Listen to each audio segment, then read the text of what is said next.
మహిళా రాజకీయ సాధికారత దిశగా కేంద్ర ప్రభుత్వం అడుగులు వేయడం అన్నది చాలా అభినందనీయం.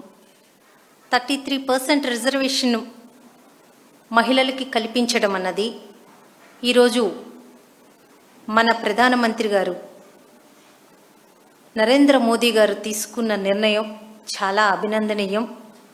వైఎస్ఆర్సీపీ పార్టీ ఈ 33% రిజర్వేషన్ మహిళా బిల్లుని వైఎస్ఆర్సీపీ పార్టీ స్వాగతించడం జరుగుతుంది.